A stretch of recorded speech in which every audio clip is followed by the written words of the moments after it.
Welcome to the Silver Screen Guide podcast, where we discuss films from every genre.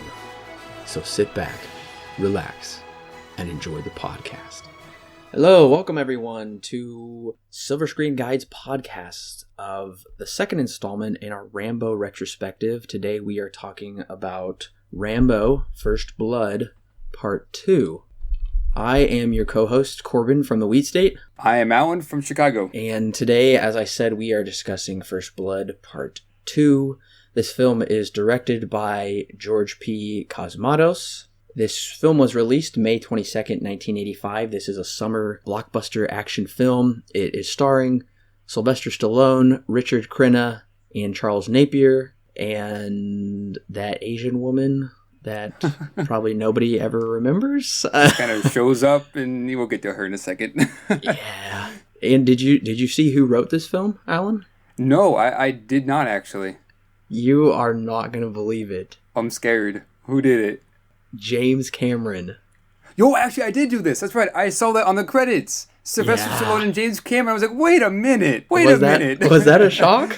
That was a shock. I did remember seeing that. I just forgot about it. But yeah, I remember that. That surprised me. Yeah. Ladies and gentlemen, James Cameron wrote a treatment of this film. I believe he was waiting on Terminator or something like that, and he wrote a treatment of this film. And in one of the bonus features I listened to, the director and everybody was like giving his screenplay kind of high praise. Like it was actually, he's like, it almost read like a novel. It was like so well written, his screenplay. And yeah, we're gonna get to that here in a little bit. We'll get there. Try not to give away too much.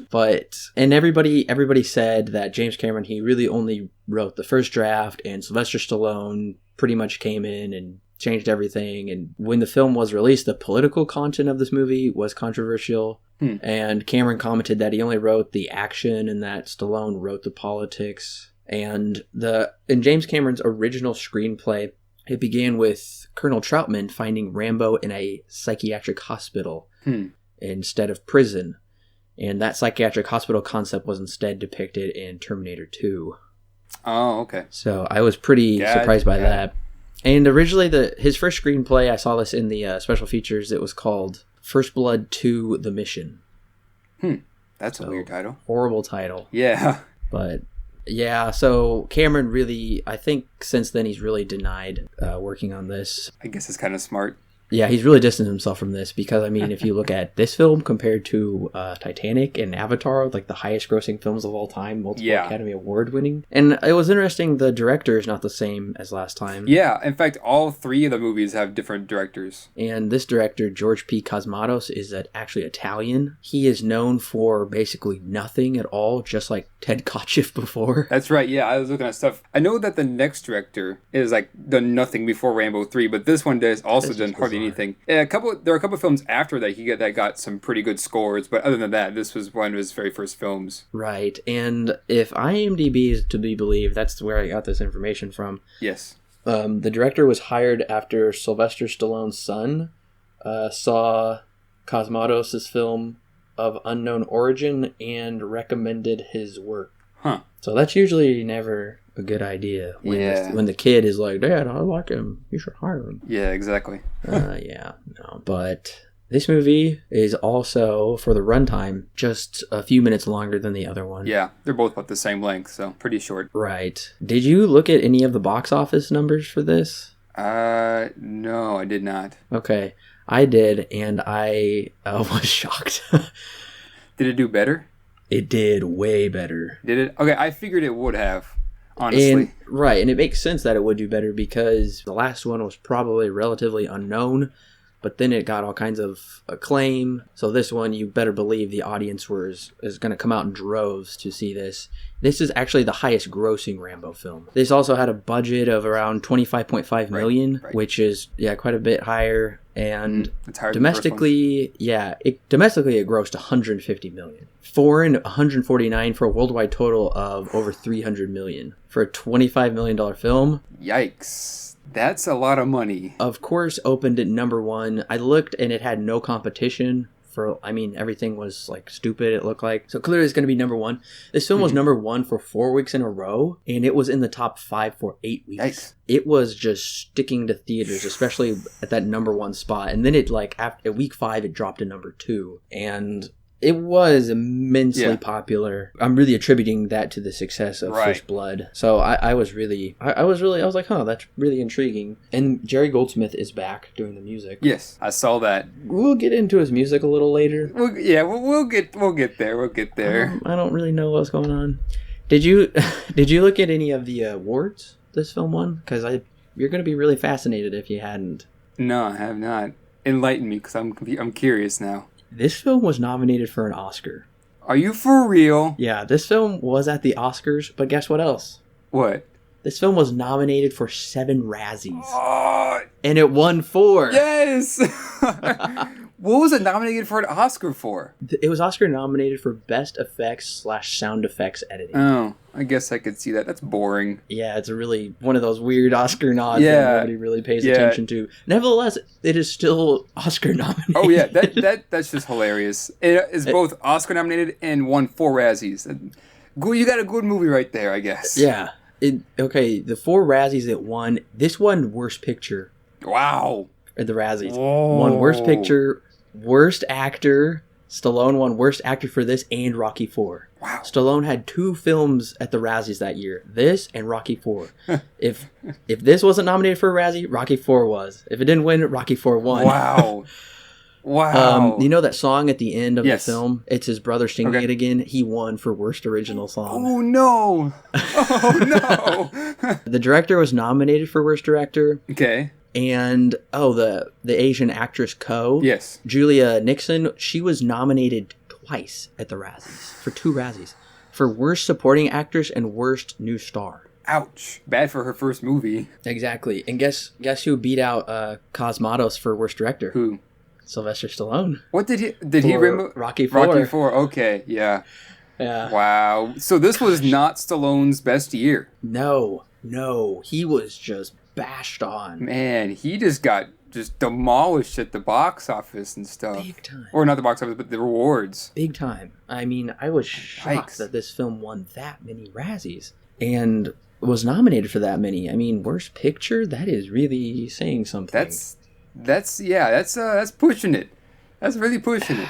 Yeah. So, and it's just weird. You rarely see that when a film is nominated for an Oscar and Razzies. It's happened before, but that's very rare.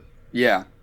I know it's happened before, but it's just I didn't think it would happen to this one, but I guess it has. Yeah, and for the listeners who don't know what the Razzies are, the Golden Raspberry Award, they are award shows given every year to the worst films, actors, scores, whatever. So it's like the antithesis of the Oscars. Yeah, basically the exact opposite of the Oscars. Exactly.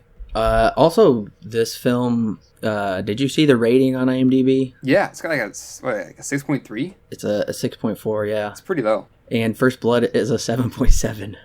Yeah, which is kind of insane. So if anybody went to IMDb first before they watched this film, yeah, you would kind of be a little wary, because I didn't know what the score was. I was like 7.7, because you could see what rating we gave it. Go back and listen to our First Blood podcast. Yeah. But I was like, okay, well, I'm in for something. I did notice the drastic change in scores between the two, and I was kind of confused. I was like, why did it get such a bad score? Yeah. As we've said many times before, we'll get there. We'll get there. Alan is the newbie to this franchise. Yes, I am. I have seen the first and the second film. I've seen in the double digits probably.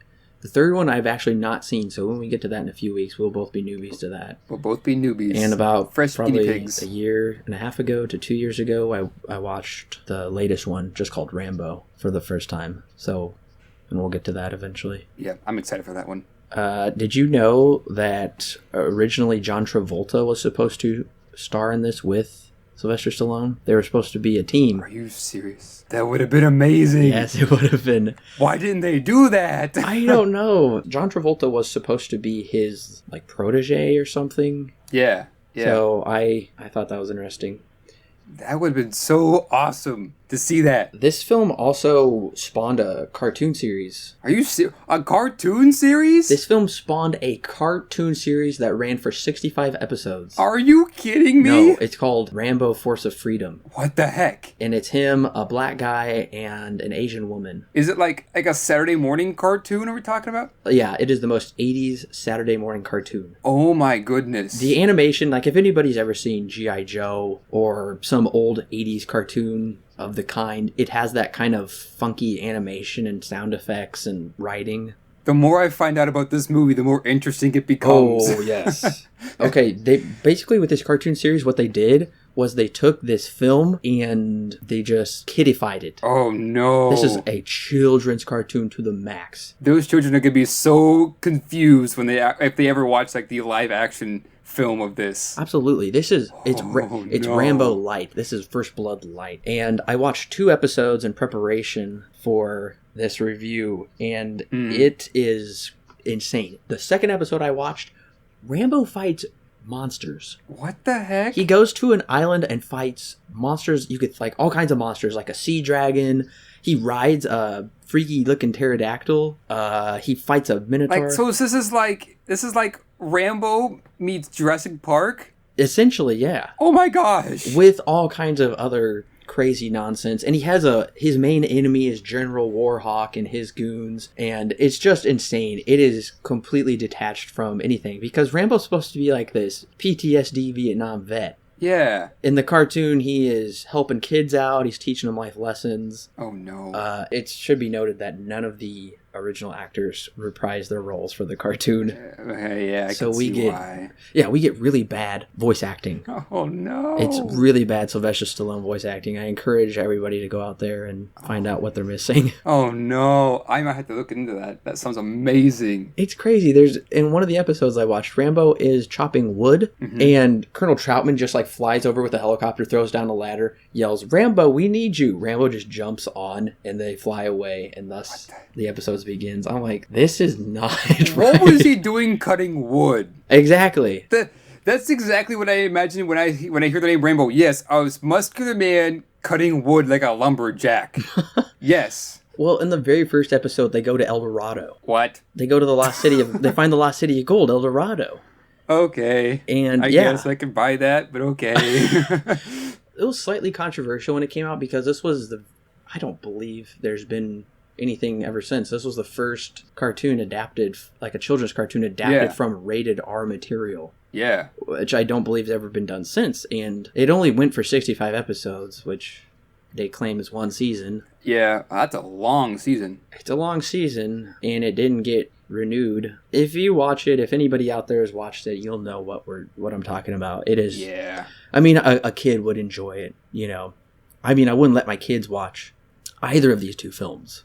At least not until they're older. Sure. You know?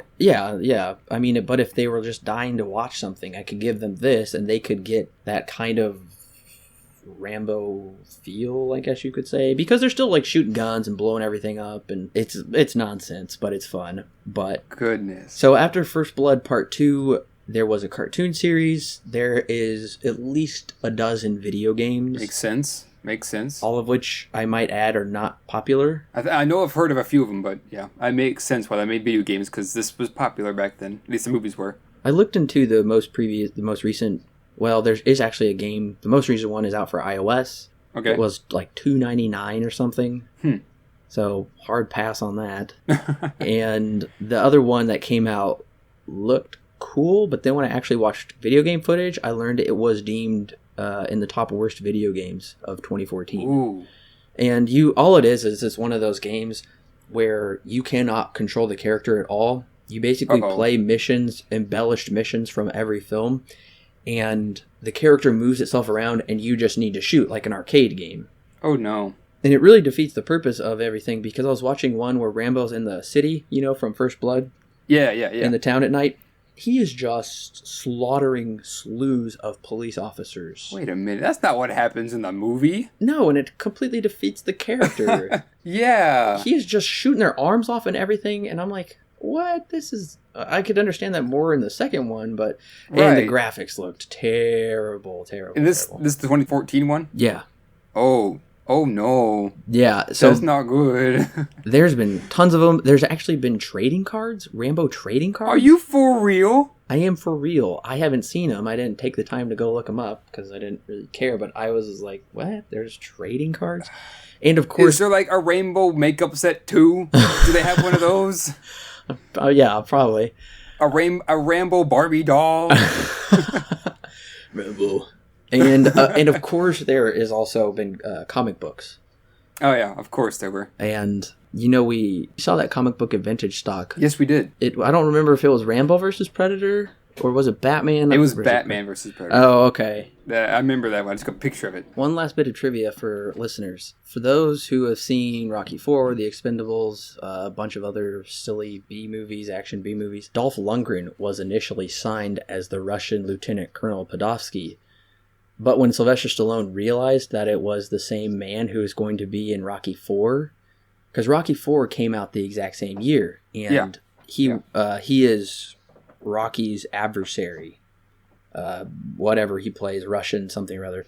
So for Sylvester Stallone paid off Dolph Lundgren's contract so he wouldn't be in this movie. Wow. Yeah, he's just throwing his money around all the time. It sounds like from these movies. Yeah, I mean, not to blame him though. He got a lot of success off of the first Rambo movie and stuff. So goodness. Well, yeah, there was lots of success from the first one. So from everything I've gathered, he was ready to come back for this one. He was rewriting James Cameron's screenplay.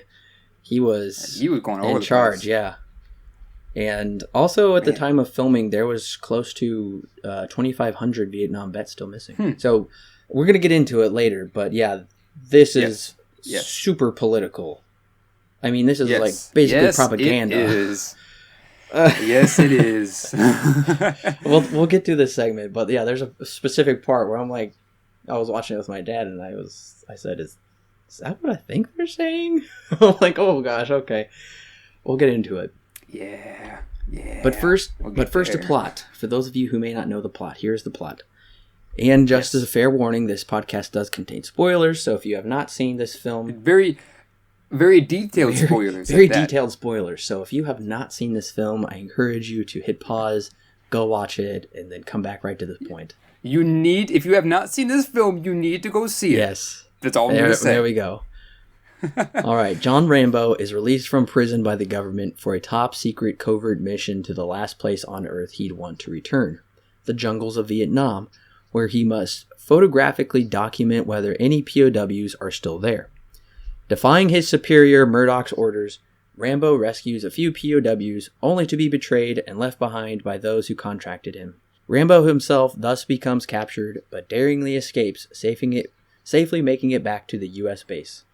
Once there, he destroys everything in rage and threatens Murdoch to find the rest of the POWs, or else Rambo will come after him. In an emotional, patriotic speech, Rambo, now a free man, walks away from Troutman into an unknown future as credits roll. All right, let's begin. I want to begin real quick with the title of this film. Do you have any feelings about the title of this film? Because I have some pretty strong feelings about the title of this film. Yeah, no, I was thinking about this after the film. I was like, this is not a very good name for the It doesn't make any sense. Yeah, no, it doesn't. On IMDb, it's called Rambo First Blood Part 2. Yeah. Or just First Blood Part 2, which makes no sense at all because the film is not about the First Blood. Again, it's just Rambo being Rambo. Exactly. And that's my issue also. I'm thinking, okay, especially when they say Part 2, this makes it seem like it's an extension of the first one, but it's not. It's a completely different movie. Thing. Yeah. And from what I read, Sylvester Stallone, that's why he threw Rambo in front of the title.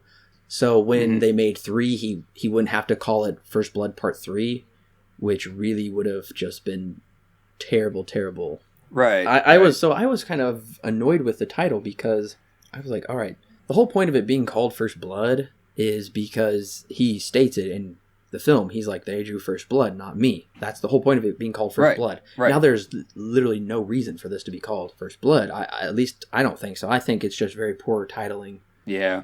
I guess, for a marketing standpoint, it makes sense because if you just named it Rambo Part 2, people would kind of be confused if they haven't seen You're First right, Blood. and I'm sure, and that's what really probably got people in their seats was Right. that title. So you're probably right. That's all for marketing purposes, but for my...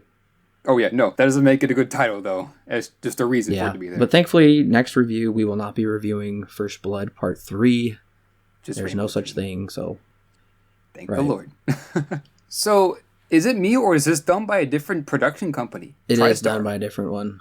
I saw that was kind of different. It is, I believe, this one and the next one are TriStar. So okay. It is, and I feel like you can kind of tell. Different production company, different production output. You can tell. Yes, you can tell. For those listening, and especially those who have seen it, I did watch this with the trivia track again, which honestly is pretty much a waste of time. It really, like, the trivia track on the first one added some great insights. This was just stupid stuff, or it had nothing to do with the film. It was silly. The one thing that it did tell me a lot was this is all filmed in Acapulco, Mexico, and so not in Vietnam. Not in Vietnam at all. I guess it makes sense. But yeah, that big Buddha shot we get towards the beginning, that was shot in a parking lot in Mexico. Oh, yeah, and on location. So all those ruins, all those villages were built just for the film, and they were actually all destroyed by a hurricane afterwards. Oh. Yeah, so all those ruins were built like 10 minutes away from their hotel. Yeah. Wow. That's interesting. But we begin the film with Rambo in prison. Yeah, he's mining or something, doing something with rocks. He is, which works because he's super ripped, so... I just find it kind of funny. It's just, of all the things he could be doing, he's mining rocks. Right.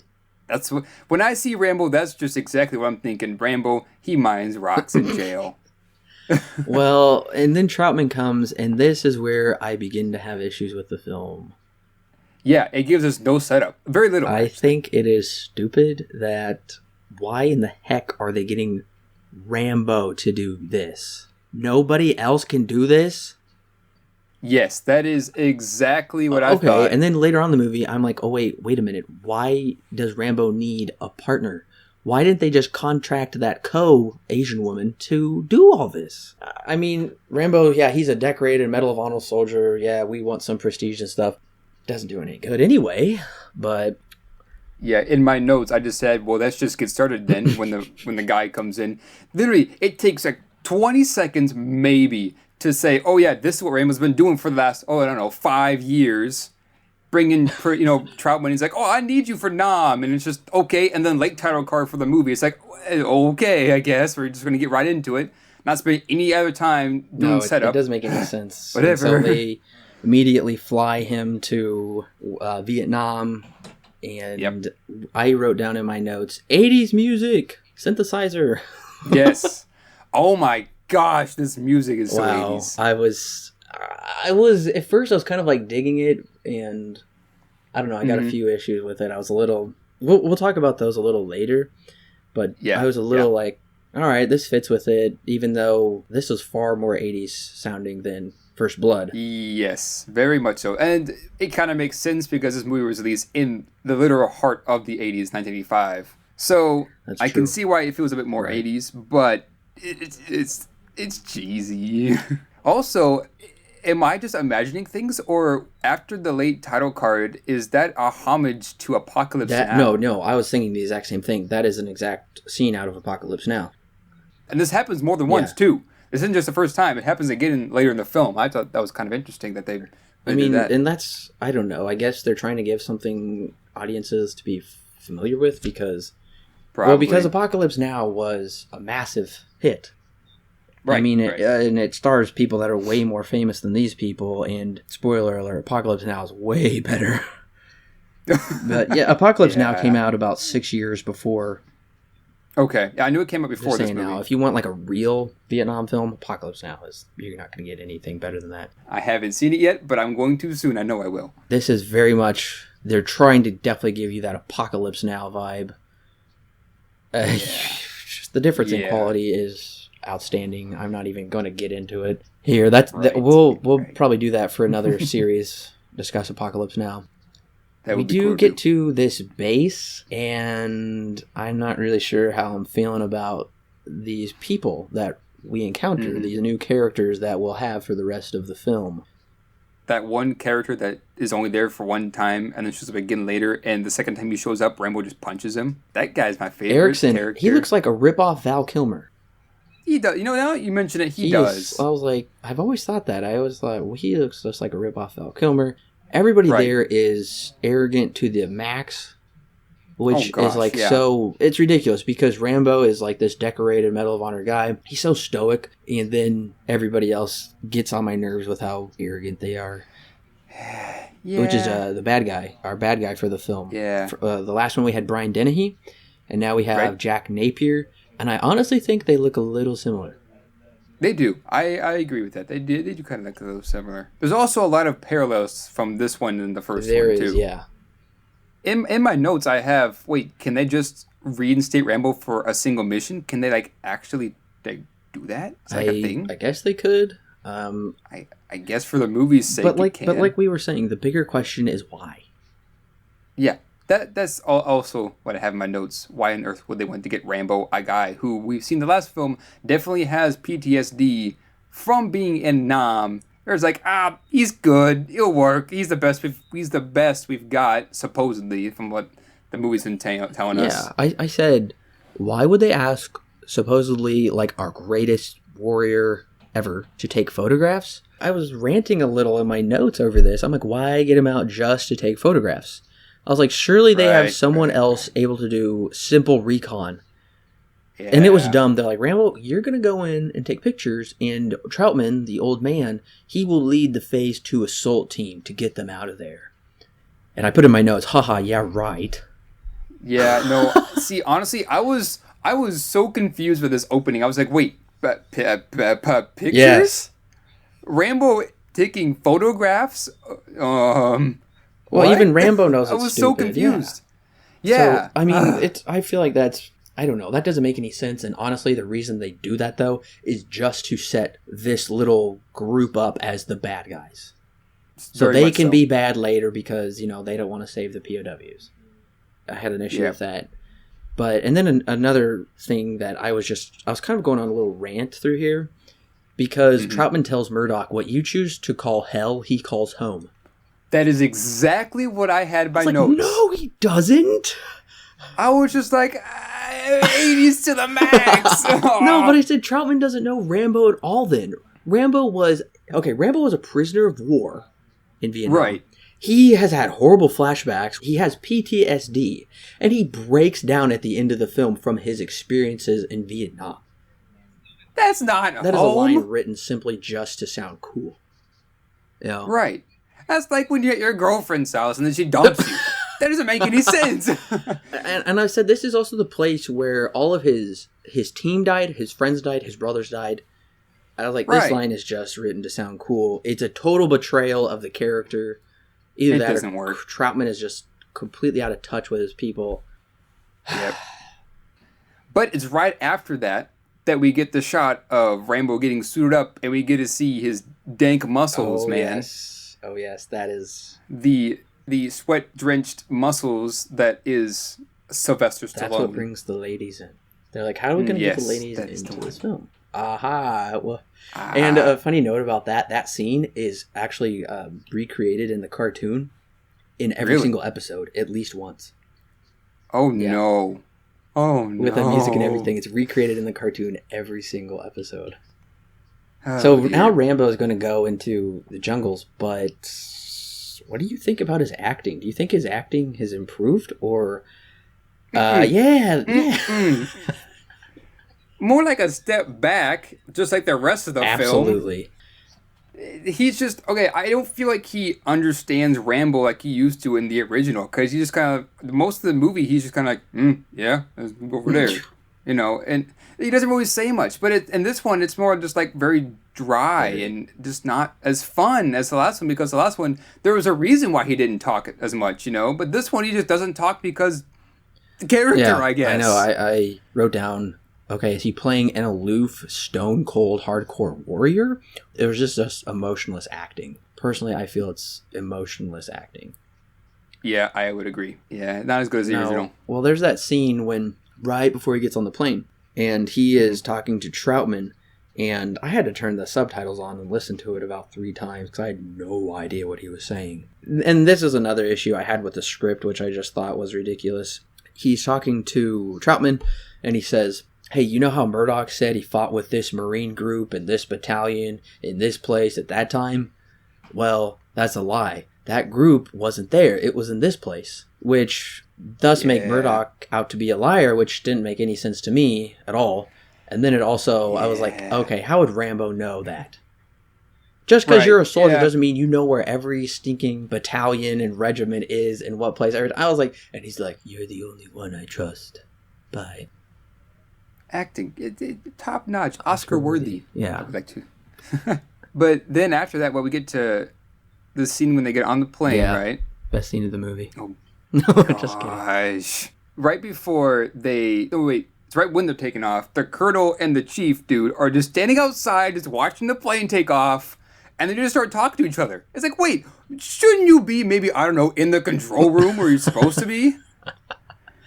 Anyways, mini rant. I just thought that was hilarious. Okay, but what did you think when Stallone gets stuck on the outside of the dang plane and is getting dragged at like 500 miles an hour? I don't know what kind of altitude that would be. I don't know, like 7,000 feet or something. That's not... I don't care. That's the problem. I don't care. I just thought that was... I mean, yeah, they're trying to like create tension and suspense, but he's not going to die 10 minutes into this film. I know what they're doing here.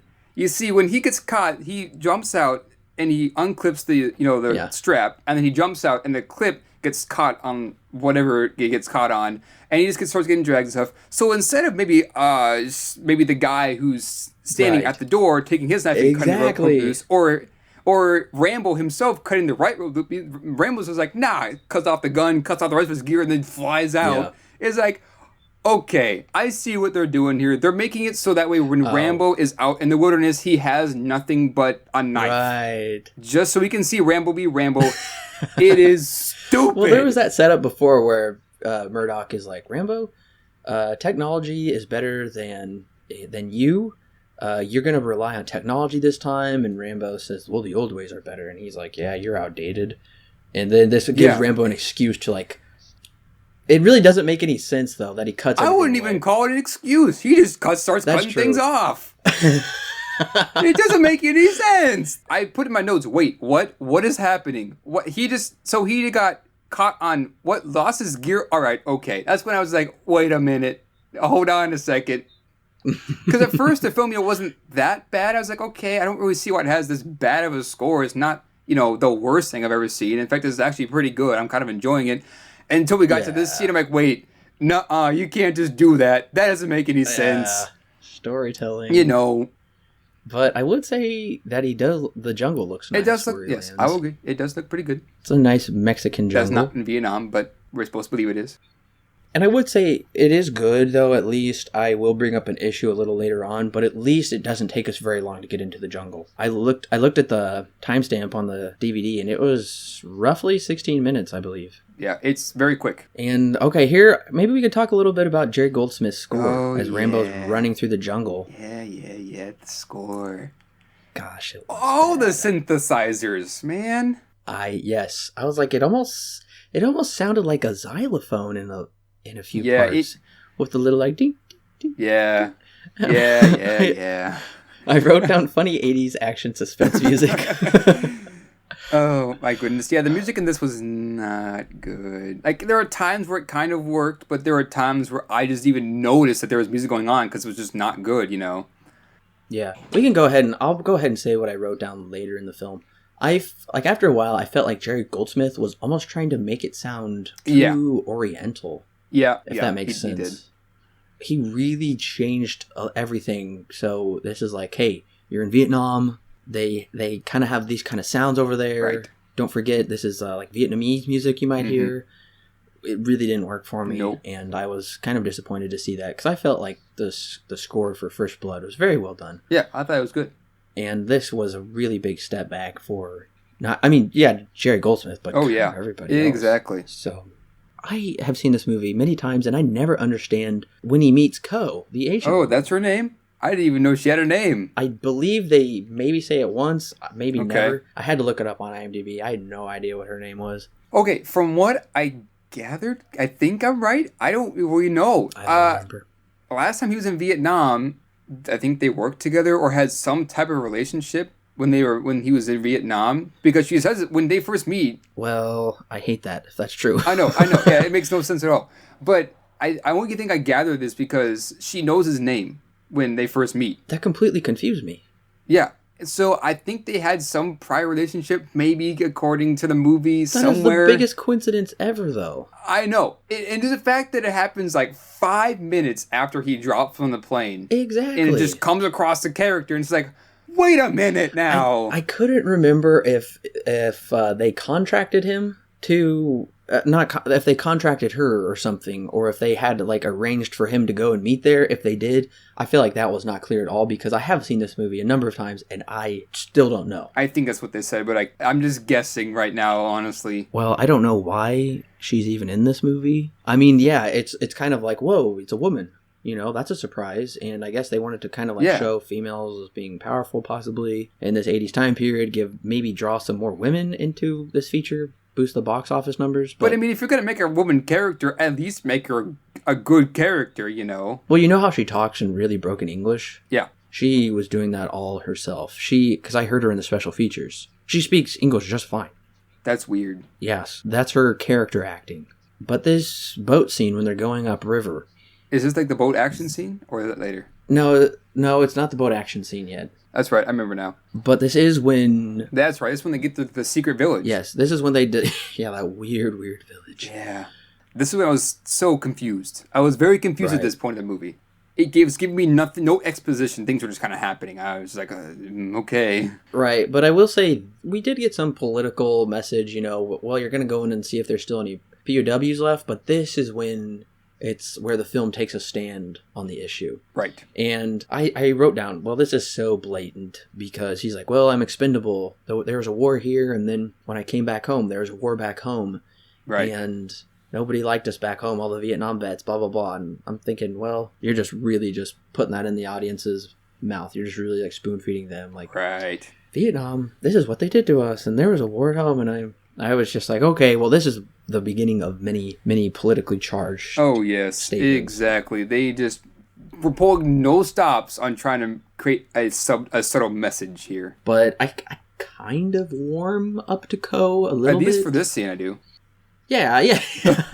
She seems a little sweet and likable, and I'm like, yeah, she's kind of nice. She's trying. When they were first talking, I was just like, let me guess, they're gonna fall in love, aren't they? She's gonna be the love interest, isn't she? Yeah, but there's no chemistry. Oh no, there doesn't even be any chemistry. You kidding me? It's the 80s.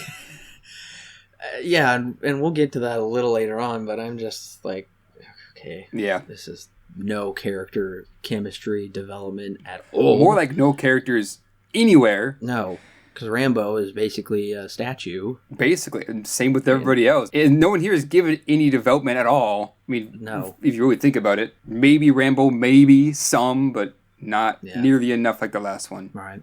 Well, did you hear when he said he's like, I'm expendable? Yeah. And I'm like, I was okay. Okay. Yeah. Well, but it made me think, because in 2010 he created the movie The Expendables. Right. That's right. He did. So I kind of have a feeling that, I don't know, there's some funny connection there. He probably was rewatching this with his grandchildren or something, and he's like, I like that idea. I'm gonna make a new movie idea. I need more money. Yes, exactly. That's hilarious. But while we're in Vietnam, we also flash back to the base. Oh yeah. And we just get them like all sitting around just hanging out, because they don't know if Rambo is dead. They probably think he's dead, or else they all want to believe he's dead. I've always had an issue with Murdoch's goons. The guys just like sitting around, you know. Right. Yeah. The rip-off Val Kilmer. Yeah. And the guy with the sunglasses, because, and I could never remember until Colonel Troutman calls them out later in the movie, but apparently they're mercenaries? Yeah. I just feel like they're terrible. I don't understand it. They just seem so cliche. Oh, yeah. Maybe that's cliche for us nowadays. Right. Maybe back then it wasn't cliche, but I just always like, oh gosh, these goons are just silly. Yeah. The whole base scenes really were kind of silly anyways, so. Okay, but have you noticed that we really haven't had any action yet? Yes, actually. There's been not much. The only action, air quotes, Yeah, is air is the quotes. plane scene when he gets caught. Like, wow. Yeah. For a movie called Rambo First Blood Part 2, I figured there'd be a lot more action in it. Exactly, and that's exactly what I was thinking, because I'm honestly starting to get kind of bored, I guess you could say. Right. I don't know. I mean, maybe bored's not the right word, but I'm kind of like, all right, something needs to blow up. Something awesome needs to happen. Well, they set that precedent in the first movie. Right. When he busts out of jail, which is just awesome. Yeah, and that entire scene was sweet. And I do feel like we get that scene, but it's not till, and we'll get to it later, but it's not till much later in the film. Yes. So, but he does finally get to that Vietnam camp, and it's Rambo is not a recon man. He doesn't do reconnaissance. He does, we're going to come in here and just kill everyone, blow everything up. I'm a soldier, I'm aware. I'm not reconnaissance.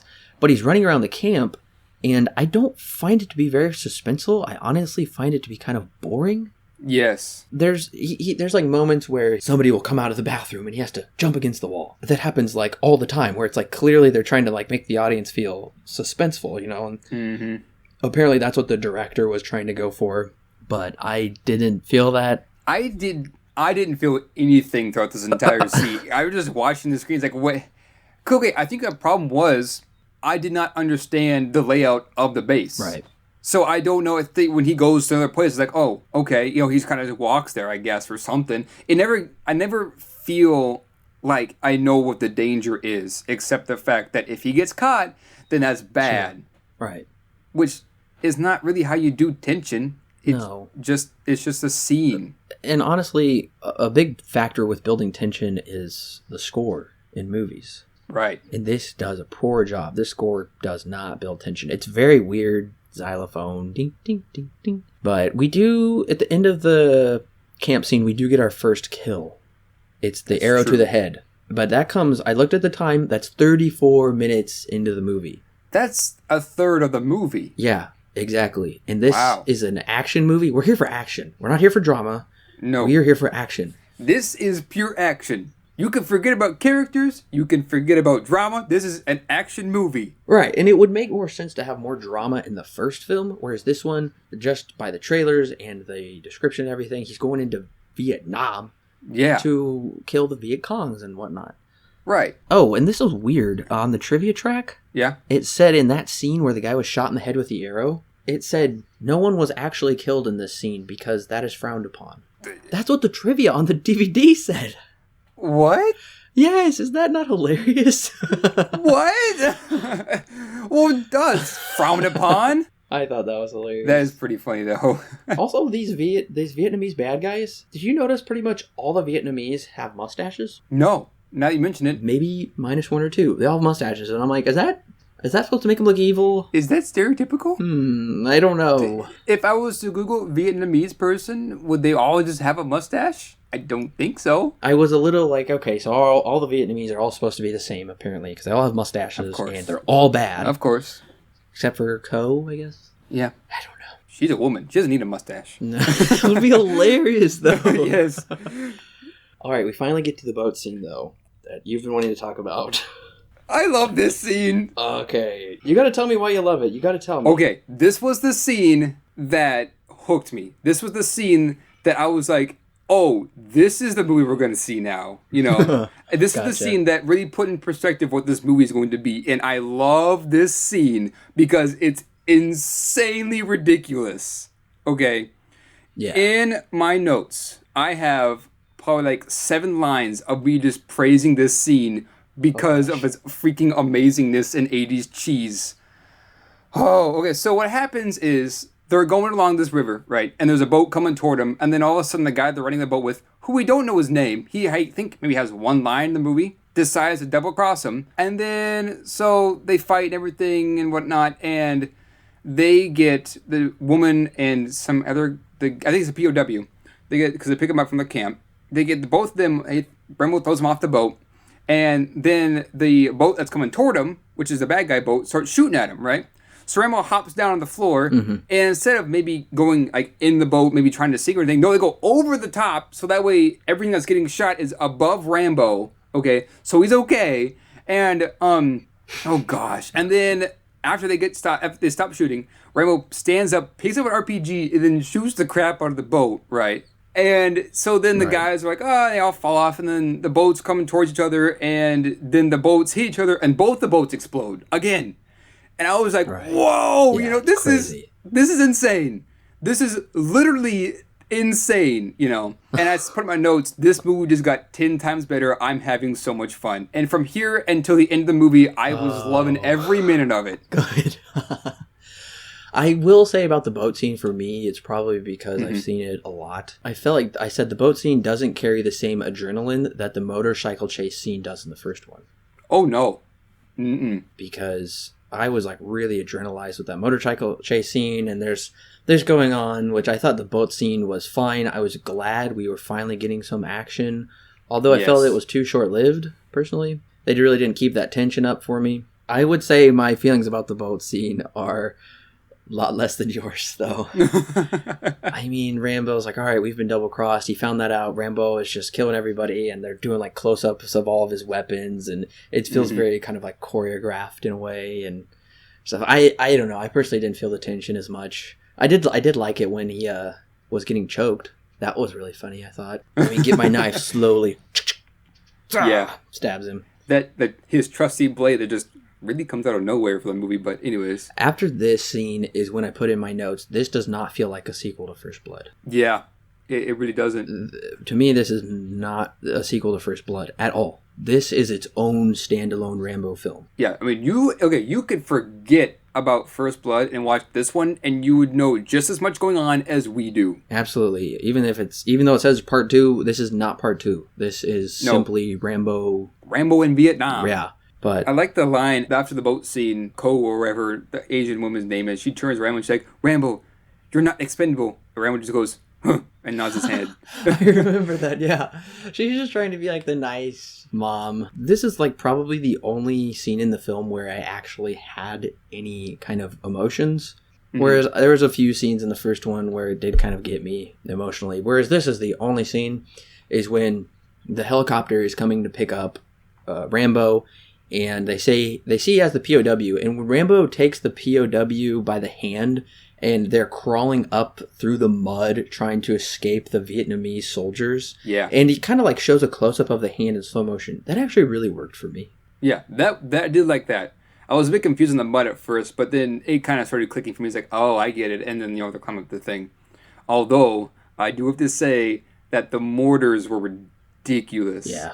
Because they were always, for some reason, behind the characters whenever they shot them off and that thing would hit the ground and explode, Yeah. They were always behind our main characters. They apparently don't know how to use mortars. I guess not. They're like, oh, they shot like, oh crap, and get up a bit higher and shoot it again. It was a thing. I thought they were going to hit the helicopter, honestly. That would have been awesome, actually.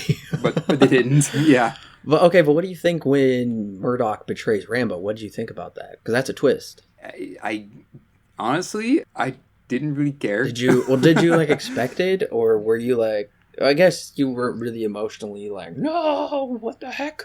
Yeah, no. When I saw this happen, I was just like, oh, well, okay, more movie, I guess. Yeah. Yeah. I mean, it didn't surprise me.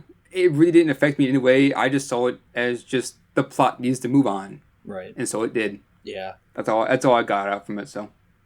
Yes, and then we find out Murdoch's henchmen are mercenaries, and they pull the gun on Troutman, and I was just like, really? This is stupid. But, and that's when Troutman comes back to the base, and we get Murdoch's reasoning for leaving Rambo there. Yeah, what is his reasoning exactly? I was so confused on this. Okay, me too. And I even put that in my note. I said it is muddled. It's muddled because it's just not stated very clearly, I feel. Like, I watched it 3 times, I'm pretty sure. And I paused it to discuss with my dad and see what he was thinking. And he was like reading an article about it, about the POWs that have been left in Vietnam. And I said that I'm not sure if Murdoch is acting on his own authority or if he's got a higher up, like a senator, commanding him to leave Rambo there. Because when they see Rambo with a POW, it freaks them out. because they don't want to go back in and rescue any POWs. And the overall takeaway of this scene and the movie is that the government equals evil. They don't care about the troops who fought for the country. And there is lots of theories out there that the U.S. left a bunch of Americans in Vietnam. And this film is clearly taking a political stance to say that they did. And they're trying to make the government look just one-sided and evil because it won't do anything about it. And I'm not really sure if I'm okay with this film being that heavy-handed with the political messages because on one hand, it is a cheesy 80s fun action film, but then on the other hand, it's really trying to promote this big political message. Yeah, definitely is. See, I didn't even know that there was a thing about the Vietnam War vets still stuck in Vietnam. Right. But it just feels kind of not like it works very well for the film, I feel. And that was an issue in the last movie where the cops, the government, is all bad, you know? Again, with the parallels from the first one. Right. Know? Whereas this, first it's the cops that are bad, now he goes higher up to people in his own army branch, whatever, and they're evil also. And then maybe even the senators are evil, you know? Which just really kind of lets you have, like, no faith in America or in the U.S. You know? Exactly. And clearly this film is trying to promote that theory, that there are POWs there, and it's very political. And the director, he was so out of touch with his film. I was listening to some documentary with him, and he said, I didn't think of this as a political movie at all. I just thought of it as an action movie. It's like, seriously? Yeah, this is the whole point of the film is that political message. That's a good one, director. That's a good one. Really. You're a funny man. From what I could gather, Murdoch's reasoning was, we're not going to start another war. Going back in there to rescue them would mean another invasion of Vietnam to rescue all of them, which would mean another Vietnam War. And he's like, I don't want to start another Vietnam War. Right. We just have to satisfy the families that have loved ones missing. We have to satisfy the government or the senators and say that, but really we don't care, and we don't want to rehash that up again. So he disobeyed orders. If Rambo hadn't disobeyed orders, he'd be back at camp. Forget the prisoners of war. So that's basically what he was trying to say, but he wasn't that clear about it, I felt. Which I attribute to writing. Yeah, it did not explain this very well, I don't think. No. Because I was so confused. Honestly, I have never really understood the plot of this film that well. All my times watching it, but for this review, I had to sit down with my notes, with the subtitles and everything, and like really focus and like get into it. And honestly, if you kind of turn your brain off and just enjoy the film for the cheesy 80s action fun it is, I would say it's a lot more enjoyable. But if you are trying to get into the political message of it and really decipher this film and delve into it, I really feel like that dampens the experience. It kind of did for me, because I always thought this movie was really fun, and then I'm like actually paying attention to it, and I'm like, okay. yeah, I would agree. And I'm sure we'll both go into detail about that when we get to the very end. But so what happens next after this? He gets captured. That's right. He does get captured. And he's in that disgusting mud. Okay, I thought it was quicksand at first. Oh, that's funny.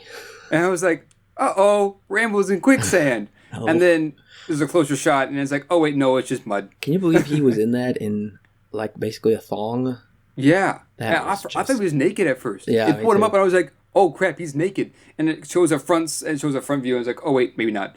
Dang, he better got paid a lot for that. Yeah. Because I have always been incredibly grossed out by that. Yeah, exactly. And we get one use of the F word. That's right, we do. Then this leads me to ask this question of you. Why is this rated R? Today, this would be PG-13. At this point, the PG-13 rating, I think, was put in effect or was about to.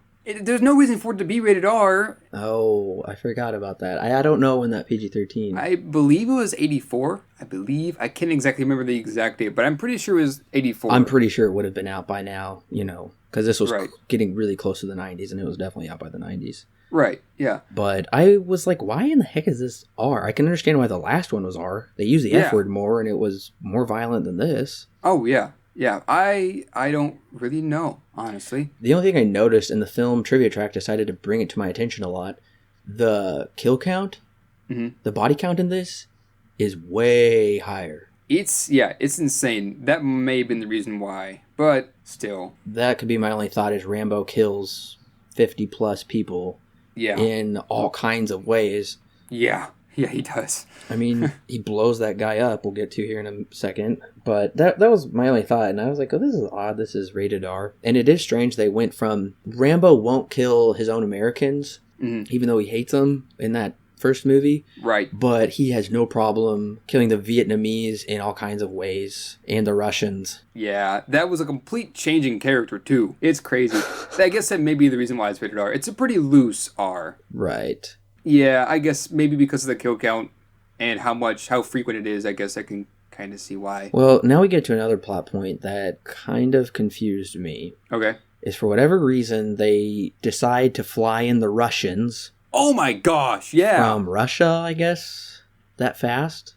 I don't know why they're here. Unless they were already in Vietnam. I want to believe they're already in Vietnam. The Russians supplied the Vietnamese in the Vietnam War with weapons.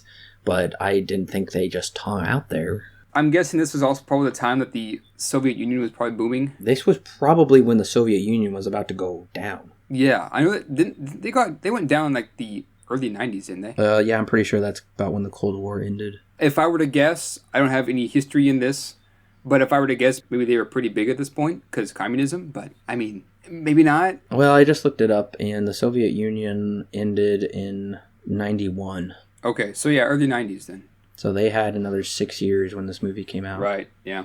That's weird. Why are they here? I mean, the only thing is, I guess maybe they know who Rambo is? Maybe. But they don't do anything. I don't understand it at all. They're shocking him. Oh yeah, was that a bed frame? Yeah. That's funny. Which I wrote down as a great way for Sly to show off the muscles he's been working hard for. Gosh, yeah, for the rest of the movie, he has no shirt on. No, and I honestly think he does a bad job in this scene. Yeah. He's getting shocked. His whole body's getting shocked. Do you realize how much energy they're using? All the lights in camp are flickering because there's not enough power to give them to shine. That's a lot. Yeah, and he is not even out of breath. He can still speak just fine. And his expression, he's like not even in pain. He's just like, okay. And I put in my notes, is Rambo too tough? Are they making him out to be just like almost invincible? Yeah, maybe. I don't know. No, that's how what I felt. I was like, okay, Sly, you're doing a poor job expressing any sort of pain. And you're just too tough. We get it. You're the greatest soldier ever. You're the best. Even, I don't know, upwards of 120 volts doesn't faze me at all, man. Doesn't faze him. Just makes him stronger. It just, maybe the electricity from the bed frame goes into his muscles and he just gets even bigger as they shock him. Be awesome. Well, and I still don't get it. The Russians throw him in front of the microphone and they want him to say something. They want him to contact his base and tell him that he's been captured, I think. That's stupid. Yeah, and because they want to find out where the base is at. Oh. Which, I mean, I'm pretty sure is what happens. You know, I mean, they briefly mention it, but there's like they just, I guess, expect him to just start talking in the microphone and reveal the base. Well, I'm glad he didn't. I love it. I love the line when he grips the microphone. Yes. And he says, "Murdoch, I'm coming for you." I love that. Yeah, that was cool. This is the escape scene I was talking about. In First Blood, we got that awesome escape scene from the prison. Oh, yeah. This is the part 2 version. Yes. With the girl. For no reason at all. But, I mean, I feel like Rambo could have escaped so easily by himself, but the girl has to be here. Yeah. You're right. It was perfect timing. Yeah. She came. But honestly, though, this is the action I've been waiting for. And I love this scene. When he is just beating the crap out of the Russians. He is blowing up the base. He is just doing all kinds of stuff. But then also, I have a hard time calling this an action movie, honestly. Why so? This may sound weird, but since we don't get, like, what I believe to be any substantial action scene, this is an hour into the film, and I am feeling it. Yeah, that's true. And I'm like, okay, we got the boat scene, that was it. We haven't got any action. Basically not. It is an action movie, okay, I'll give it to that. But I'm just like, it's somewhat poorly done because I really feel like they needed to get to this action quicker. Yeah, they do. But good thing is, after this scene, it's basically just nonstop for the rest of the film. Sure, and that's when I actually really got into it because before I was like, okay, you know, well, I don't know. I was just having issues with the pacing and the lack of action, which I was really expecting a lot.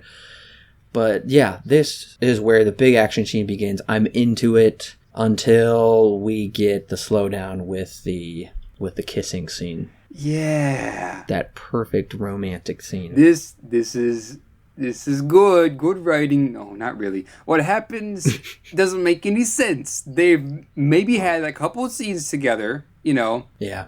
Granted, those scenes have been pretty long and drawn out ones, but there's no emotional connection between them.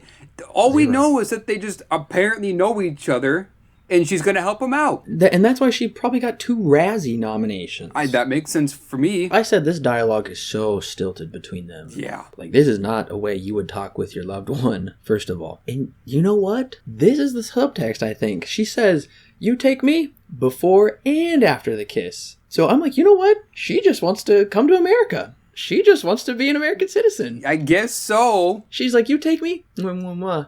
Okay, you take me? And he's like, yeah. And she's like, you made good choice. That's literally what she says. So I'm like, this kissing scene is so contrived. It is. There's no chemistry. Nope. She is wooing him just to go to America. Mm-hmm. That's the message. Okay, were you shocked when she jumped up and got shot? Did it take you by surprise? A little bit, but when she died, oh my gosh. Okay, I was going... It was so contrived. I was going crazy. When she died, I was like, she's dead? You are tearing me apart, Lisa! That was the line that came in my head when she died. I was just like, really? There's like, no, we can't stop for 15 minutes. We gotta keep going. So they shot her, and then Rambo goes insane after that. I love that. And it's crazy. What should have happened is she should have got captured or something. Yes. Or her life should have been put in jeopardy. Maybe they're trying to be progressive with the woman saving the man. But that way it would have made more sense that he would have had this more so emotional connection to her, like seeing her life threatened. Oh, yeah. I'm not sad when she dies. Neither am I. I did not care. The very first time I saw that, I was sad. I was younger, though. Mm-hmm. After seeing it many times and analyzing this film, I'm not sad that she dies because, well, I don't know her at all. There's nothing about her we know. Right. That's the problem. Thank goodness they didn't put this in the theatrical cut. In the original cut, one of the editors said, Rambo yells, no, with a triple quick zoom out, like, no, no, no. And the yell echoes throughout the jungle. Are you serious? Yeah, and it's like one of those scenes where, it's like a really fast zoom and he's yelling, no. That would have been amazing. It was in the test screen. The editors said the audience just started cracking up. They just burst with laughter. That is amazing. I wonder if I can find that somewhere. Maybe it's like in the deleted scenes or something. You might be able to find it online. They made the right choice by having him go stone cold killer. Although he does bury her in the mud, which is just going to wash away. That was weird. I thought that was funny. A big mud pile in the rain. I'm like, that's going to wash away, right? What did you think of this callback to when he starts taking out the enemies like he did in First Blood in the forest? Except now he's in the jungle. When he's taking out the Russians. Oh, yeah. With the creative kills where he's like hiding and just like popping up. Definitely a callback. I have my notes. I was really into this movie at this point. I was so ready to go. Yeah. I said, let's go Rambo stealth, But the problem is, these guys are stupid. Oh, yeah. The soldiers in this movie are dumb. Like, even more stupider than the cops in the first one. Absolutely. And I don't feel like it works as well as the first one. Then again, in the first one, this is the first time we're seeing Rambo actually be complete Rambo in his setting, Sure. And that was really cool. And now we're just kind of seeing it again. But we've already seen a stealth mission with him. Right. We've already seen an action scene with him, So I feel like it loses its touch than what was in the first one. I agree. And I honestly feel like this scene probably should have come sooner when he was infiltrating the camp. Yes. I mean, it was fine. My favorite one, which has become iconic, and apparently a lot of people objected for it to be put in, but the director wanted it in, was when he's covered in mud. That was cool. That was cool. Okay, and did this make you think of Predator? When Arnold is covered in mud? This came before Predator, though. Yes, it did. I wonder if Predator took some of this stuff off of it then. Listeners, speaking of Arnold Schwarzenegger, this is the time to write down the code to get in to listen to our bonus podcast of Commando. We will be doing that bonus podcast. We'll take a short break from the Rambo franchise. Mm-hmm. This podcast is only available to those who have listened to this podcast and got the code.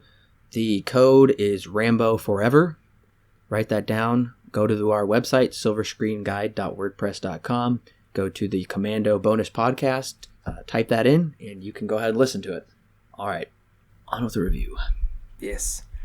So, yeah, Covered in Mud. And then I have more than one time in my notes, this music. Okay, that's actually the next thing in my notes, too. Yes. That is the next thing in my notes. I said Jerry Goldsmith, he just didn't keep the suspense. He tried to make it sound oriental. It did not work for me at all. Neither did it for me. It feels very 80s. Doesn't feel like First Blood. That's what I had, the problem I had with the music. It's not action movie music, honestly. It's very watery. It's very watered down. It is. But everything from here, basically almost until the end, it's gold. Is freaking amazing. I have my notes. I don't know what's happening, but I feel something cool is about to happen. Oh, that's awesome. And something cool happens because we get to see Rambo using the explosive arrow tips. That is great. I love that when he is blowing everything up, shooting everything up. I'm like, this is the action I've been waiting for. This is where the action in the movie goes from just normally insane to over the freaking top. Yes. It is incredible. I love this ending climax. It is so much fun. Yeah. I have to say. It is. It's fantastic. It is, and this is what I've been waiting for. It is worth it. You got to wait through about an hour of film and not a lot going on to get just a lot of fun action. Yes, it is worth it. It is definitely worth it, though. Even though it waits for an hour, it's a fun time. Yeah, probably my favorite scene in the movie when he's at the waterfall. Oh my gosh! And the main evil Vietnamese guy is shooting his little pistol at him, and Rambo's just standing there. He just runs out of ammo. Yeah, and draws his bow back, blows him up. Oh my gosh. Okay, in my notes, this is what I wrote. Rambo, in all caps, Rambo just shot a dude with an explosive arrow. 10 out of 10. Amazing. Forget Citizen Kane. Rambo just shot and blew up a dude. That's what I wrote down in my notes. I was like, holy cow. I love that. Oh, I love that so much. That's another iconic scene from this movie. Have you seen the movie UHF with Weird Al Yankovic? No, I haven't. Okay, in the climax of the movie, he parodies this entire scene. Really? Yeah. In fact, it's actually really funny. The helicopter and everything where he's in the helicopter and he's like, oh, and like, he shoots and stuff. And up until this scene when he blows the guy up, he parodies this scene off, and it's really funny. And I love how the slow motion with the waterfall, the whole waterfall blows up. The whole waterfall. And he does an awesome slow-mo run. Yes. Yes. Everything explodes in this movie at this point. And I love how he gets on the helicopter. He just freaking flies out of the water. Yes, he does. Like Creature from the Black Lagoon, and just throws the guy out and just does an awesome helicopter fight. Yes, and the pilot's like, oh, and then like jumps at himself. That's crazy. It is insane. And then now Rambo has the helicopter with explosives on it. And it just keeps getting better. It does. And I love when Rambo comes back and he blows up the camp. He just blows everything up. And that helicopter, unlimited missiles. Like, it's like almost like a video game. It's like a bonus perk, like you get extra missiles. And which I felt was like a really awesome payoff for him to like come back and just completely demolish everything. Because it's like, that's what we've been waiting for. We have been waiting for him to get his retribution and just destroy everything. Yes, and when he blows everything up, we mean literally everything in this movie, at least in the camp, explodes. Everything. Did you feel, though, that towards the end, when there was, like, really quick cuts, did it feel like it was going on a little too long for you? Yeah, I would have to agree. And maybe it's because the rest of the movie's been slow, and then all of a sudden this scene is just insane, and then it keeps on going, Maybe a little bit too long, but sure, it doesn't bother me enough. It didn't bother you? No, not really. Towards the very end, when it was just like one after the other, where I'm pretty sure he was blowing up the same building again, I was like, this feels a little repetitious, but it's not a major complaint, though. No, yeah, in my notes I have it rinse and repeat. It does a lot of things over again, sure. It seems. Did you think when he was blowing up the camp that he was going to hit the POWs? I never thought about that. That would have been so funny. It's terrible. I was just like, because he's blowing up this camp, I was like, okay, this is all fun and all, but what about the freaking just, like, POWs? So bloodthirsty and blinded. He's just like not caring what he's doing. He just starts blowing up the POWs. That would have been perfect. Yes. Oh, it would have been perfect. Perfect parody film. I thought it was funny how the POWs are just cheering. Yeah. There's like, yeah, we're gonna win. I feel like I would be scared if like all of a sudden you're sitting there and a helicopter just comes by and then the whole camp starts exploding everywhere. I thought that was kind of comical. That was pretty great, though. Yeah. Yeah. And we get a helicopter shootout after this. This is awesome. What did you think? Yeah, I want to know what you thought about that. This is so cool. This is so cool because in my notes, I said, had to put down my notes, the heli fight was so awesome. You know, I didn't write down anything during this scene, you know, when it's just like the helicopter fight and they're just like flying through and stuff. It was sweet. It has all the POWs in the helicopter, and Rambo's just trying to escape, and all of a sudden this big helicopter comes by with one of the bad guys, and he's trying to kill Rambo and stuff, and all the POWs. And okay, when he shot him, and the helicopter started spinning, you know, I was thinking, okay, is he gonna do like while he's spinning, he's gonna like shoot a missile? Oh yeah. I thought it was gonna happen. It didn't happen. That would have been too crazy. It would have been maybe a bit too much over the top. Over the top, yeah. But basically, the helicopter goes down, and the bad guy thinks, oh, I got him, you know. And then he's like sitting down at the base of the river and everything, and he flies down and stuff. He's like, oh, is he actually dead? What did you think? Were you faked out? At first, like, no, he's not dead. There's no way he's dead. I knew it from the moment we saw the helicopters. Like, I know what's going to happen. Rambo's going to, you know, surprise him and stuff. And then Rambo's just sitting back in his chair, and the guy's like, oh, yeah, he's dead. I'm going to blow him away. Yeah. And then Rambo's like, oh, and then pulls out a freaking RPG or whatever, and then shoots the guy, and the whole thing just explodes. Love that. I was like, oh, that's so cool. Yes. This is the very end of the film when he finally gets back to the base. Yeah. I love this part. This part I love because he just grabs that gun off of there, wraps the bullets around his arm, kicks Erickson. Yes. Yeah, he just kicks him. He just walks him and like, hey, Rambo's like, no, boom, and just kicks him in the balls. Like, dude. And I love when he comes in, he just starts shooting everything up. Yeah. And Murdoch, he has to have crapped his pants. I love when he just like grabs the table and he's just like, oh crap, he's gonna kill me. He's like, oh no, I'm so screwed. Yeah, I love it when he's shooting everything up. And I love the shot when Rambo, he's like yelling and he just starts shooting up in the air. Yes. And it's showing he's like sick of all the techie behind the scenes government crap that doesn't get anything done. Right. And okay, I've said this a few times, but this is my favorite part. When he walks in there and he just grabs him, throws him down on the table, holds the knife above his head, and he says, mission accomplished. Slams the knife down. I honestly thought he was going to kill him. I thought he was too. I was like, is he actually going to do it? Like, is he actually going to kill the guy? It would probably turn audiences against Rambo, though, if he went that far. It's great tension, though, because that really was actually the one time in the whole movie when I was like, oh my gosh, is he really just going to kill this guy? He just looks crazy. Love that. Yes. And so I was actually a little bit surprised he didn't kill him, but I was like, it makes sense why he didn't. Because it would have been a bit more of a changing character if he did that, you know, to an American, right. Which in the last one we spent a lot of time basically displaying that he doesn't kill his own people, you know. True. But we do get another speech, just like in First Blood, a very patriotic speech. Except this one is just in your face. Oh yeah, it is very in your face, but I personally liked it. See, I kind of had different feelings about that. I didn't like it as much. I feel like it was maybe a bit too much in my face for me to really get what they were trying to say, you know. I can understand that. Yeah. If you take the speech out of the context of the film, I really like the speech, though, if that makes sense. Yeah. Just when he's like, I want our country to love us as much as we love it. I want what every other guy wants that came over here and spilled his guts once. I like that, actually. I know there's people that didn't like the speech in the first one, don't like this one. They think it's, you know, cheesy or something or over the top. I personally liked it. Okay, this speech compared to the one from the first one, if you didn't have the speech at the end, I don't feel like the movie would have completely finished without the speech, especially with Rambo, because it's the thing that kind of ties the rest of the movie's message together.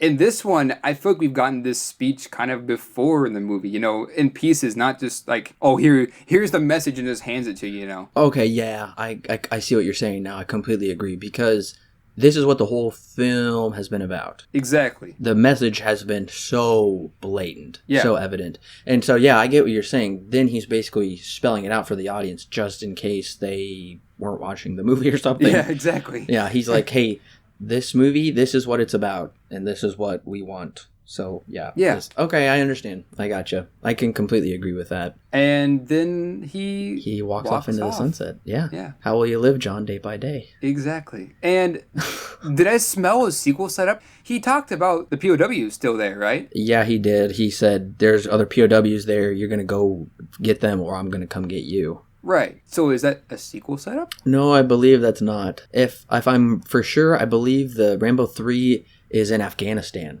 What? I don't know. All I know is That's that weird. Colonel Troutman has actually been captured by the Afghanistans in Rambo 3. He has to go back in and save them. That's all I know. So Okay. we'll both be fresh. That's all we know now. Yeah, I guess we'll get there. And what did you think of the closing song? Frank Stallone's closing song. It felt 80s. Yeah. Big time. Yeah. It is, yeah, it's very 80s. It goes along with the film just like the last one does. It's not like some random song, thank God. But I don't feel like it has the emotional punch that the last one does.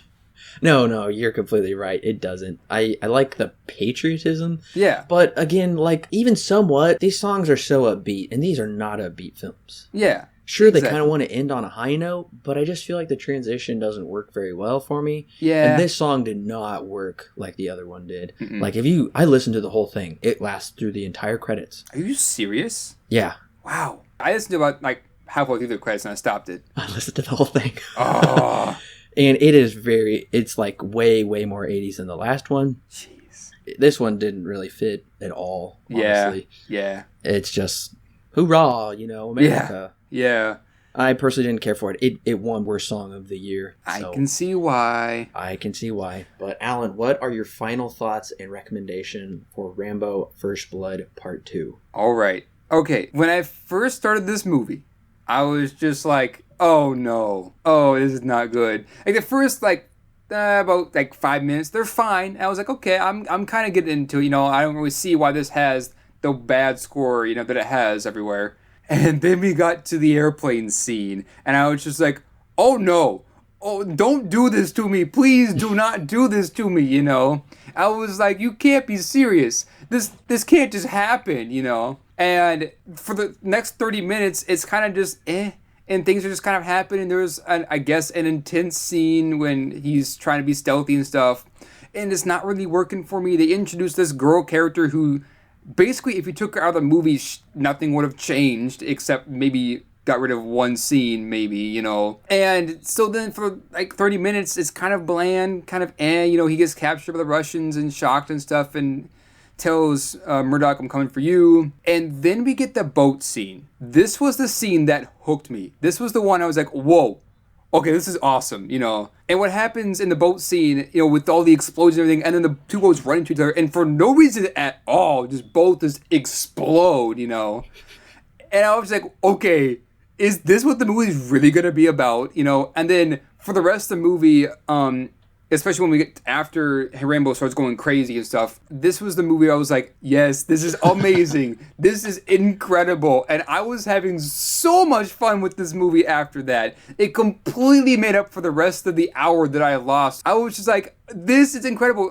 From the time where he blows that guy up with the explosive arrow, gets in the helicopter, flies around, blows up the base, saves all the POWs, and then has the insane helicopter fight with whoever the guy was. I don't really care. I was like, this is so cool. I literally stopped taking notes because it was so cool. It was so much fun. And then the end of the movie happens, and he gives the same speech they've been giving the entire movie, and he just walks off. Is this movie good? No! This movie's terrible! Are you kidding me? It's not a cohesive film. If I was a judge as a cohesive film, I'd give it probably a 3 or a 4. But because I had so much fun with this movie, I have to give it an 8. It's so much fun. I mean, no, I'm not gonna completely say you have to watch this movie, okay? I love this movie. It's a lot of fun, but you have to realize it is the literal embodiment of the 80s. Okay. This, and I've also watched Over the Top. Stallone's also in it. Both of these movies are if you were to take the 80s in a nutshell and create a movie out of it, it would be one of these two movies, Over the Top or First Blood Part 2. I loved the crap out of this movie. I had so much fun. Yeah. Now, if I were to judge it as a movie, as I said before, no, it's not good. It's a bad movie. Okay. It's nothing that's gonna just blow your mind because of all the characters or this insane story that's so complex and stuff. No, you can forget about characters, you can forget about story, and this movie is amazing because of how much fun it has making itself a movie. So those are my thoughts. What kind of recommend do you give it? I'm gonna give it a recommend, a pretty high recommend. But you just have to know what you're getting yourself into first of all. Because if you just go in this movie blind and thinking, oh, this is because I gave it an 8, it's going to be a really fun and great movie. No, it's not. It's 80s to the freaking core. Sure. But that's what makes this movie so much fun, is it is 80s to the core. And I would say also kind of a time capsule because of how 80s it is. So those are my thoughts. It's not a good movie. No, it's bad. But it's just so much fun. I just don't care if it's a good movie, you know? Yeah. I had a hard time writing down my final thoughts because this film doesn't deserve to be criticized too harshly. But personally, for me, neither can I really let it off the hook. So I will say this is no First Blood. No. This is no First Blood. That's why I don't like the title, as if this is an extension of the first film, because it's just not. I had to divorce myself from the first movie to see this movie as a standalone film and not compare it to the first one. Because I was having a hard time sometimes comparing it to the first one and like, well, the first one did this better, it did that better, what the heck, you know? And I feel like that's where maybe like some of my higher standards came in. So maybe if somebody watched this one first, they may not have as much issues with it as I did. But also this film was surprisingly more politically charged than I remembered. It is dealing with a hot political topic at the time, so you can see why. But I was a little surprised by that. And once we hit the first hour, then we get the film that I had been wanting to see. Because honestly, the first hour is just too much establishing for me. Too much slinking around, too much talking about this, talking about that too much setup. This is not why I come into a Rambo film. And maybe I'm thinking of all of this in retrospect because now Rambo is just seen as this iconic shoot-'em-up action hero, which we will see in the fourth film. Honestly, though, as a sequel, this doesn't work for me. As a standalone Rambo film, it's a fun film. I will say it's not very compelling, though, but it doesn't warrant too much heavy criticism. Honestly, I feel like you have to take this film at face value, which to me is a political, mild action film. So I am giving this film 6 stars out of 10. Oh, wow. Yeah. We're pretty split on that then. We are. To me, it's a mediocre action film, honestly. And I am giving this film a mild recommend. I feel like if I was to watch this again, my score would probably lower. But I do agree with you. As a sequel, it doesn't really work at all. As a standalone film, it still kind of doesn't work, but it's just a lot of fun, I think. I just think this movie's just fun. I agree with you. I don't know. I would be interesting. Watch this movie maybe 6 more times. Yeah. And then come back and tell me. When I watched this movie, I tried to pretend like I had never seen it before. That's what I'm trying to do. I have never seen this before. This is my very first time. I'm in a movie theater. I don't know what's going to happen. So I feel like I was trying to give it like genuine first reactions, first impressions. Now, that is impossible to be fully genuine because I have seen this film quite a few times. And honestly, the last time I watched it wasn't that long ago. It was in the past 6 months. I just really had those issues with it because the action didn't start soon enough for me. So that's why I really had issues with this being an action film. Yeah. Listeners, you are definitely going to want to listen to our Commando bonus podcast because if Alan thinks this one is fun 80s action cheese, he's going to be blown away by Commando. Because what Commando does is it gets you into it immediately. I cannot wait for that. This film was trying to be very political and exposition heavy. Commando, no. Forget it. Forget the exposition. Let's just kill some people and blow some stuff up. Oh, I'm so ready for Commando. I'm so ready. Make sure to stay tuned for that. Coming very soon. Make sure to listen to this podcast in order to get the code. To go to our website, silverscreenguide.wordpress.com. Type that code in. You will be able to listen to our podcast. Make sure to go to SoundCloud. Follow us on Facebook. Follow us on Twitter so you can stay up to date on all kinds of movie news. We want to thank you again for listening to our podcast of Rambo First Blood Part 2. We've had a lot of fun, as you can tell, talking about this film. And we're both very excited to come back for Rambo 3 Neither of us have seen Rambo 3, so we are very clearly excited to experience a fresh Rambo film for the first time. Thank you so much again for listening, and we look forward to seeing you next time.